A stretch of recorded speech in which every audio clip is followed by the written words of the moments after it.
I tried to practice his model for 2 weeks and ended up physically ill. I walked in to see a client and they started telling me about their symptoms, and I got nauseous, ran down the hallway to my bathroom, got halfway there. It was about a 15-meter run, big building, but I got halfway there and the nausea went. So I walked back to the room and I walked in, they started talking, and I took off again. I started getting closer to the room. I started to feel nauseous. I went, this is nuts. I walked in, they started talking, and I just dropped the model at that time and had to be myself. And as soon as I did, things really went nuts. We went from 35 to 210 in 3 weeks.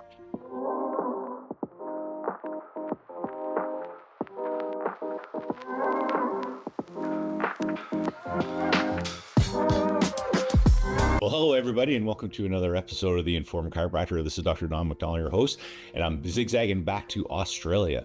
Now, the Australian Spinal Research Foundation has been a huge part of our life since 2009 when we heard about it when Brandy did her first talk at Parker in Melbourne. And we met Dr. Martin Harvey, who was the president at the time. And then it's since gone over to Dr. Craig Foote. And now we have a new president. And I wanted to get him on the podcast because first I want to learn a little bit more about him. I just recently in the pre-show talk found out he's from Saskatchewan, which is right next door to where we're from, which is pretty cool. But I also just want to know a little bit about his practice style, how his chiropractic journey went. And then I would like to get a little bit of an update on what the Australian Spinal Research Foundation is doing, because we do recommend all of our listeners to make sure you support that, because there's not very many research foundations that are actually in our model of care that helps to support the way we like to practice. So I would like to introduce Dr. Ryan Seaman to the podcast. Welcome. Thank you, John. It's my pleasure being here, and thank you so much for the invite. Yes. Look forward to sharing all things chiropractic with you today.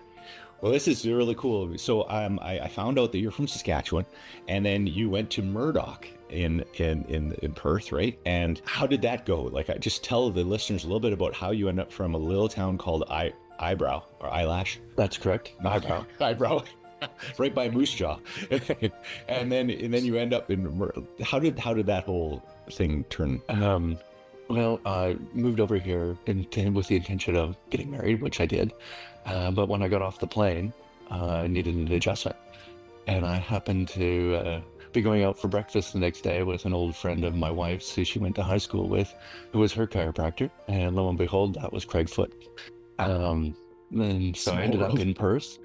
And after socializing, becoming friends with Craig for a few years, I realized I was in the wrong profession. So I went from civil engineering, enrolled in chiropractic school, and studied at Murdoch.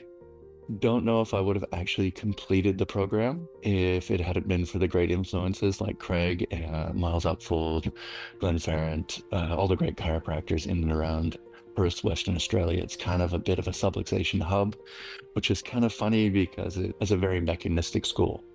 Yeah. It's like the duality, right? It's like the duality. It is. I believe there's space for everybody, but it doesn't seem to be that everybody believes there's space for the opposite side or the slightly less balanced. Under subluxation care, my opinion, pain-based care falls under there. It's just stopping short of explaining everything.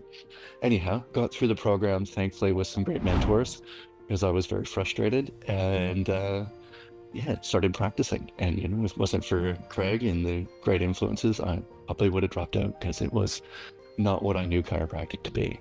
Wow. It's very common though. Like even our school, CMCC CMCC in Canada, a lot of people will come. One of the stories I heard that was kind of crazy is a chiropractor who decided to be a chiropractor from her chiropractor because she found all the benefits of chiropractic care. Then she went to CMCC, and then once she went to CMCC, she was basically taught that her previous chiropractor was unethical for putting her under like regular care for no apparent symptoms. And we had talked to her, but she had actually was so mad she didn't talk to her chiropractor for 4 years until she got super frustrated in the pain-based model of care. And then she opened up communication again. But it's just stuff like that. It just doesn't make sense to me why that needs to happen. When if you want to see pain, that's great. If you want, if you don't restrict the pain, but don't restrict the vitality as well.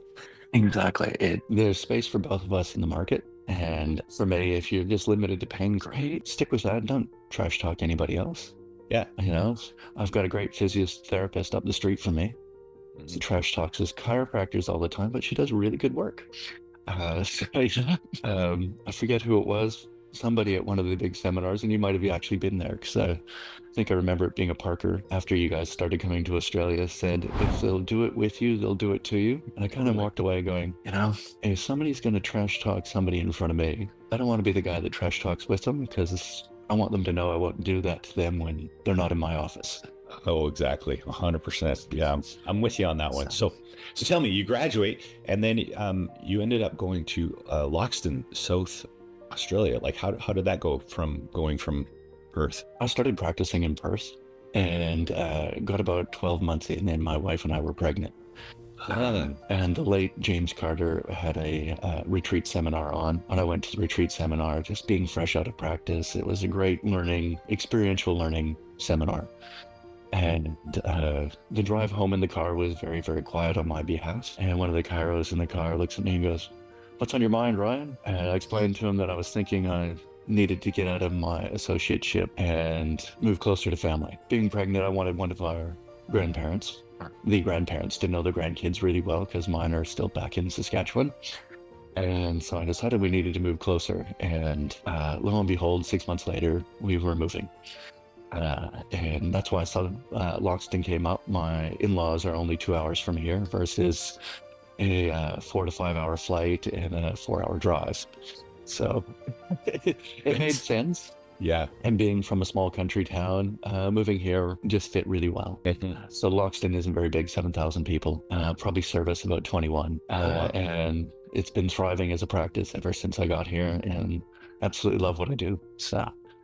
And when you went there, did you open your own practice, or how did that? I bought a chiropractor who was retiring his practice, and it was just on his behalf. He was ready to get out of practice, and it hadn't moved. Being a rural practice, they're really hard to sell, and I'm going to call it a fire sale. I don't know if it was actually worth what I paid for it in the end, but the goodwill to me and the goodwill in the town probably was. But he was the opposite model. Oh. And I moved in, and he was seeing 35 patients a week, working 1 day a week. Oh, wow. And maybe 2, depending if he had enough to fill 2 days. And I tried to practice his model for 2 weeks and ended up physically ill. I walked in to see a client, and they started telling me about their symptoms, and I got nauseous, ran down the hallway to my bathroom, got halfway there. It was about a 15-meter run, big building. But I got halfway there and the nausea went. So I walked back to the room, and I walked in, they started talking, and I took off again. I started getting closer to the room. I started to feel nauseous. I went, this is nuts. I walked in, they started talking, and I just dropped the model at that time and had to be myself. And as soon as I did, things really went nuts. We went from 35 to 210 in 3 weeks. Oh, wow. There you go. It was a steep learning curve. That's you mean taking the foot off the brake. Yeah. And to this day, I wish I'd journaled exactly what I was doing different, because I have never seen growth quite that quick since. But I think part of it is being the new blood in town too.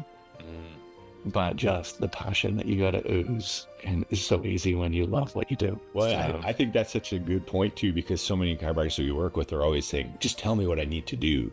And yeah, everybody just wants something to do different, but it's to be different. That's the hardest part. And so it would have been cool to journal during that time and just see what the mind shift was, to be able to share with others, because that is the most important thing, I think.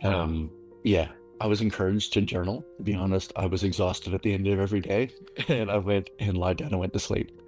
Because quite frankly, I'd never ran a practice at that volume, Yeah. and to have it happen that quick just took a lot of energy, and I didn't quite have the stamina yet. So yeah.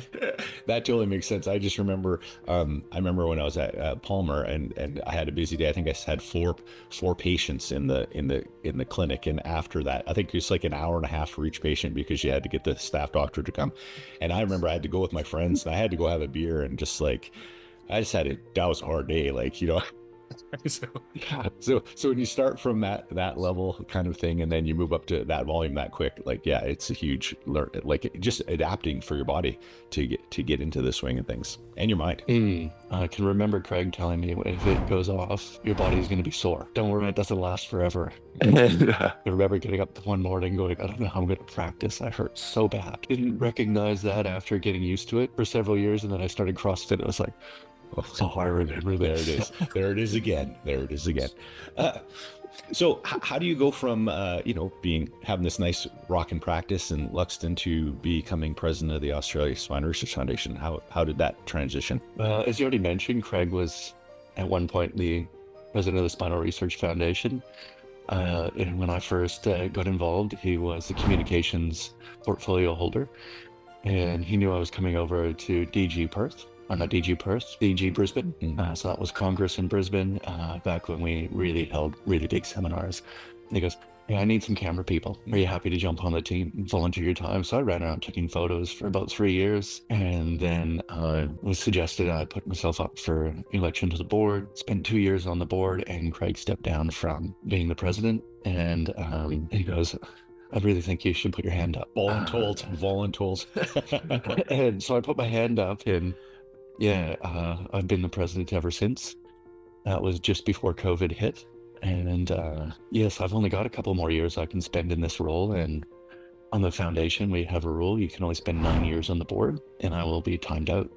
So I've got a few big things I want to do, and really excited about them. And we started them this year. We'll share some of it with you today, but yeah, some of it we can't yet. Yeah, board confidentiality rules, but really exciting. Really hope it gets off the ground. Okay, that's cool. That's funny because Martin was for quite a while. Like, it's funny because even when I was president of the Edmonton Chiropractic side, I think I was about 7 or 8 years, and then the one before me was like 8 or 9 years, and then the one before that was like 8 or 9. Like, it's like that's the magic number because it's hard to replace yourself. It really is, and it's really hard to have people that want to lead with like a vitalistic leadership style. I love that our employee, she says to me, she goes, when I say employee of the board of the foundation, Bridget, she goes, you lead with a kindness model, right? I've never seen it be quite that way. And I've gone, well, thank you. I just considered it respect. I treat my staff members the same way. Try to support them however we can, which is kind of beautiful. But yeah, it was really nice to be recognized for it. And thank you, Bridget, if you're listening to this. Yeah. That's awesome. Now, tell us a little bit about, like, I know it's funny because when I was at president of the Edmonton Chiropractic Society, actually we did fundraising in Edmonton, and when we went and did one of the Parker seminars in, I think it was in Sydney, I think we raised about $10,000 or $12,000 for the board. So we've always been a big supporter of the board. And so we've always kind of kept up to date with what the new happenings have been going on. But like we said, we've been a little disconnected since COVID. So I was wondering if you could just kind of give us some of the highlights of the things you're excited about that you guys are working on currently. Currently this year, we funded 3 major studies, one of them being a systematic review of the literature.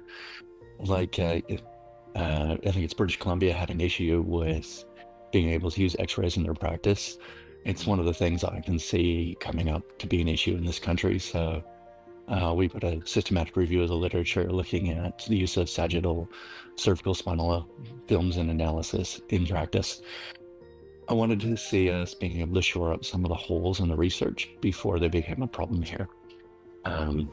Anybody who's not familiar with Australia would not know the issues we have here with pediatrics and our registration board. There was a video that went out a few years back that created all sorts of headache. And it's funny, it was a politician that complained about the video, not the parents of the person receiving care of the small child. And the small child's parents were thrilled with what they got. And it started a massive inquest over here, which was funny because it was 22,000 patients responded to it, or just under. And it was so when you said inquest, that was basically they put a questionnaire out Yeah. to 20-some thousand parents. It went out to the whole nation, anybody could respond to it. Oh. But there was 21,900 and some respondents with a 98.9% satisfaction rate. And I think it was a 0.4% negative response rate. Incredible satisfaction rate, incredible results. And it still took us, after that went through, and no evidence of harm to the child or any other child for that matter, and no evidence in science. It still took, I think it was 5 years to get it overturned. They say they put massive restrictions on how we could practice with children under 12, and even more so under 2. And then some medical doctor went on telly again, raising the question, and it got slapped back on us. So right now we're running under a restriction on how we can care for children because, there's not enough evidence. I question a lot of what they've got evidence for and the using, lack of. But, you know what? So from my point of view as being part of the board, I want to see that research shored up. And this year, to make sure pediatric research got shored up, we started a pediatric research fund here at the foundation. And the month of March is Spinal Research Hero Month. And no, it's not too late to donate, join in, do something to fundraise for pediatric research, but all monies fundraised for pediatric research go directly to that fund. We've had a great donation from the Averio Institute in the States of $5,000. Thank you very much to the Averio Institute. Really excited about that. And that's as part of Spinal Research Hero Month. Right there, that is half of a PhD study that we fund every year. And so we're looking for a PhD study into pediatric research that falls under our, I'm going to call it framework for research at this point, which is care through the ages with outcome measures. So really excited about that. And what else are we doing? I said we're doing several studies. This year we got 3. Last year there was 4. The year before that it was 5. And ever since, I think we started in 2000. So the first ones were in 2001, 2002, 2003. No, sorry, started in 2002. We started the case study project. So we called for case studies, and with us and our staff writer and chiropractors in the field were publishing case studies on their stuff. So both the chiropractor and our staff writer get credit for writing case studies.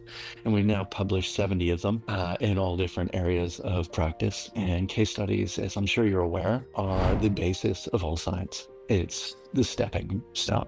It applies to the individual, gives you an idea what can happen at the individual, and gives researchers more ideas of where to look for research to perform at the larger level. So getting case series, maybe retrospective studies, and eventually blinded studies and whatnot. So I love them. I think they're a great way to start, and they just add to that body of evidence. But yeah, I have a question about that. Go ahead. So because again, I know case studies are super, super important. And for chiropractors out in the field that would like to get, for one, here's just like a side question, because I was just thinking about this. If you happen to live in a restricted area like we do, where you're not allowed to say you help anything but certain things, and you happen to help somebody with, you help to improve their function and something gets better, that might be a restricted thing. Would it be ever possible if you wrote a case study to get in trouble for that? Case studies are in this country because it's science and it's blinded, and because it's published in a journal and it's not a testimonial. Right. No, we can't. Okay, good. We can put the case studies out in our office as case studies, but you can't use them like a billboard or a poster advertising your practice. Okay. I was just wondering because it's so, like, especially in Australia, like, they're so restricted about like testimonials or anything that you say that has any inclination that it's good for you besides pain. Exactly. And I've got a couple of case studies that I published through this process. One showing that it really helped mental health, and another one showing I've got a gentleman who also huge improvements in his mental health, but it helped him recover from his chemotherapy faster. And the few chemotherapy treatments he had where he couldn't get in for care immediately following. And when I say immediately following, he'd drive down to Adelaide, get his dose of chemotherapy. His wife at the time would drive him back. He would stop in the office when he got home, and he would get an adjustment, and he'd go home to rest. And if he did that, the next day he was functional and more functional for the following week. And if he didn't, he was wiped out for an entire week. He goes, I struggled to get out of bed. Wow. Yeah. And it was really amazing. I was documenting it and everything he was telling me. And I just gone, God, I wonder how many other people could benefit from that same kind of care. I'd love to see a major study done in that. But yeah. Well, and it's so cool because as you say that, it's funny because this is why it's nice to document it. Because I had a practice member who did the same thing, he'd had testicular cancer and he had to go through, and it had spread, and he'd gone through chemo, and he was doing way better than all the rest of the people he was with, because they kind of almost have a cohort of people that they're going through treatment with, and he did way better because he was getting adjusted too. So I think it's funny because even if you say that, a case study, you will trigger people's mind. They're like, well, I've had practice members that have had that too. Exactly. And, if nothing else, I think chiropractors should be reading the case studies just to keep them passionate about and looking for changes outside of, pain-based, functional.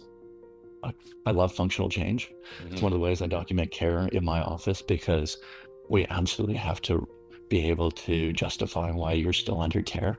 Yes. When you're not symptomatic. Mm-hmm. One of the things that I love in my practice is we got the functional exam, but I also do what I call a 7th visit procedure. Don't ask me why I picked the 7th visit. It falls in basically midway between the exams. Yeah. But it's literally just, I went back through my records and picked about 50 things that people had noticed had improved, and just put it on a sheet, laminated the sheet, and I give somebody a highlighter. And at the bottom is, what else have you noticed? Have you noticed any of these change? And they go through and highlight what they've noticed. What else have you noticed? And people can then write on the bottom of it. And I just love collecting it. One, it just puts a bigger grin on my face. Yeah. Because, we know we help so much more. But by the end of the day, I get tired, and I'm not always asking, hey, Dawn, have you noticed these changes? So it's just helped me to pick up even more and keep everybody inspired about the big picture of being as healthy as possible. Exactly. Are you a nicer human yet? Are you a nicer human yet? That's what I always say. One of our goals is to help create nicer humans, because they are more regulated and more socially engaged. 100%. And, I'm sure you noticed it as well, but when COVID hit, I watched so many people struggle, and I still see them struggling to recover. And, every once in a while, yesterday being one of those, something will trigger me still, and I'll get a flashback of some of, I'm going to call it the mental trauma that came with COVID. Yeah. Thankfully, I was in one of the states that wasn't really highly impacted, but it's still, I'm finding, has left the odd scar. I'm going, oh, great, there's something I've got to work on. Not sure how I need to work on it yet, but it's written down. I know it's there. So once it's in the window, I usually find a way. Totally. Now, just going to the second question on that is, if chiropractor wanted to do some case studies, do you guys have like kind of a way to kind of guide them through it if they've never done it before? Yes, we do. Every year we put out a call for case studies, and we do prioritize our members first, and we only publish a certain number a year. Why? Because that's what we got funding for. Mm-hmm. Because it is co-written with our staff writer, and it makes the process simple. So Don, if you had a case you wanted to write up being a member, and it fell under whatever title we were looking for, and like I said, this year, and it's care through the ages, so you pick an age group, and we want to know what kind of outcome measures, etc., and benefits they saw, and we are looking for something outside of pain. We're looking for something novel that hasn't been published before or is very poorly published. So, lots of people come to us with postural change and go, well, that's really well documented. It's no longer novel. What else did you notice with that case study? Or that's boring. That's boring benefits. Well, they're lovely benefits, but case studies are about novel, different stuff. Yeah. You submit that to us. We'll have a look at that. And if it's approved to go to the next level, we ask you for more notes, and you need to have your client's permission. And you send the notes in. Our staff writer literally writes up a case study, sends it back to you to read through, and especially like the discussion part, asks for your input in there. You get to make some, additions, some changes, put your, I call it your vocal tone on it. Yeah. So it's written in your voice perspective, and it goes back. I'll make some grammar, couple of changes, make sure everything you're talking about's got some kind of reference to it. Mm-hmm. And when you're all happy with it and we're all happy with it, it goes off to publication. It's the simplest procedure possible. One of the projects we're trying to get off the ground, and it's been really slow because we do need about 25 people sitting in a room with a case that is actually at that point of writing it up. We want to get together with like 25 chiropractors, sit them in a room together and walk them through the case study writing, like a workshop on it. Lack of a better word. We want to teach them how to write a good case study. And, you know, with the experience on our board of science literature, we've got a guy doing his PhD. We've got another PhD. On our board sits some pretty big names in chiropractic over in North America. Christy Kwan's on our board. And she works at one of the, God, I've just lost the university, one of the universities in the States, anyhow, in the research department. Matthew Doyle is doing his PhD himself and got many publications. Our staff writer's got more than 70 publications under her name. And her offsider, who also helps write them, it's just completing her master's in biomedical science, and I believe it's biomedical science. So we've got this wealth of knowledge on how to write science. So we thought if we can help chiropractors get there faster, it'd be great too. Just, we haven't completed that project yet. If there's any interest, drop us a line. We'd love to get a group of us together.